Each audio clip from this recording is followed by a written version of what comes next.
करते हैं तेजस। RVNL news flow के चलते फोकस में है, लगातार ऑर्डर विंस के चलते फोकस में रहता भी है और साउथ सेंट्रल रेलवे के लिए L1 बिडर्स के तौर पर साबित हुआ है। करीब 2% की तेजी 443 के लेवल्स पर मजबूती के साथ खड़ा हुआ।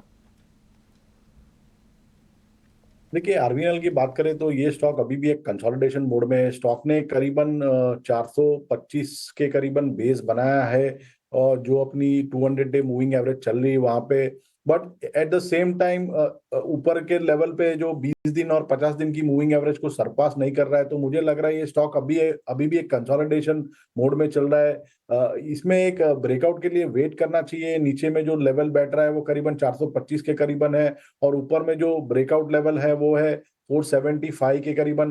तो जब तक ये रेंज के बाहर नहीं निकलेगा, मुझे लग रहा है ये कंसोलिडेशन का जो दौर है वो जारी रहेगा। So wait for clear cut breakout as of now.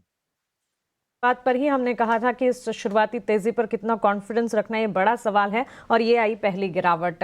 लगभग कह सकते हैं कि हर रोज का ये ट्रेंड हो चुका है कि बाजार खुलते हैं, संभलने की कोशिश करते हैं, उसके बाद एग्जैक्टली 15 से 20 मिनट में जो है बिकवाली का ट्रेंड जो शुरू हो जाता है। 24,140 के स्तर पर इस वक्त अगर आप देखेंगे निफ्टी में शुरुआती तेजी जो है वो गायब होती हुई नजर आ रही है। बैंक निफ्टी देखेंगे करीब 300 अंकों की बिकवाली दिन की शुरुआत से अगर देखेंगे यहाँ पर गिरावट हावी होती हुई 52,000 के 51,800 के लेवल्स, करीब 300 अंकों की गिरावट शुरुआती तेजी से देख पाएंगे। इस वक्त अगर आप देखें HDFC बैंक सबसे ज्यादा कंट्रीब्यूट कर रहा है निफ्टी के इस फॉल में।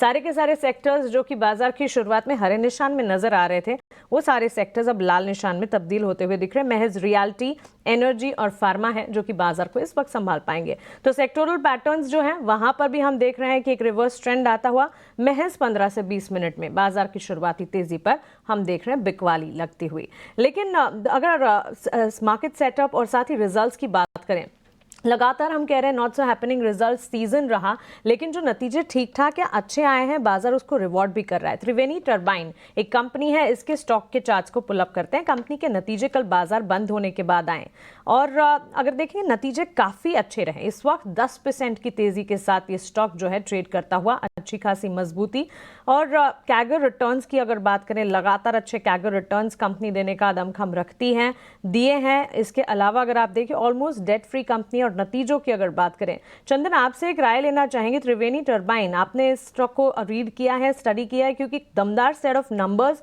हर लिहाज से अगर देखेंगे इनके ऑर्डर बुक की स्थिति भी काफी मजबूत और अब चार्ट्स में बिल्कुल रिफ्लेक्ट करता हुआ।